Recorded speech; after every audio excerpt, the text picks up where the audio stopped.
કેવી રીતે તમે પહોંચ્યા અને કેટલા લોકોને તમે કેવી રીતે બચાવ્યા ફાયર બ્રિગેડની સાથે મળીને? હું અહીંયા આવ્યો તો અહીંયા ફ્લેટની અંદર આગ લાગેલી હતી. ત્યારબાદ અહીંયા સીડીઓમાં ચડ્યો અને ત્યાંથી પછી ઉપર રૂમમાં ગયો. જોયું તો આજુબાજુમાં આગ ઘણી બધી લાગી હતી. એટલે તેથી મેં થર્ડ ફ્લોરનો રૂમ બંધ કરી દીધો અને ત્યારબાદ અંદર જતો થર્ડ ફ્લોર ઉપર અને ગેલેરીમાં ગયો.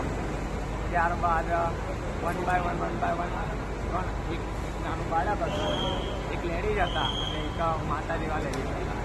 બસ એ લોકોને રેસ્ક્યુ કરી. ફાયર બ્રિગેડ આવી ગઈ હતી તમે પહોંચ્યા ત્યારે? યસ ફાયર બ્રિગેડ આવી ગયેલી. ફાયર બ્રિગેડની સાથે કેવી રીતે તમે રેસ્ક્યુ કર્યું? ફાયર બ્રિગેડ સાથે બસ એમની જોડે મદદની અંદર દોરડું પકડાઈને બસ વન બાય વન અમે સપોર્ટમાં બધી રીતે 2-5 જણા હતા મારી પાસે. એ લોકો મને સપોર્ટ આપતા. તમે લોકોમાં માહોલ ગભરાહટનો જોવા મળતો હોય છે આવા સમયે, તમે લોકોને શું કેવી મદદ કરી, શું સમજાવ્યા કે લોકોને શું કીધું?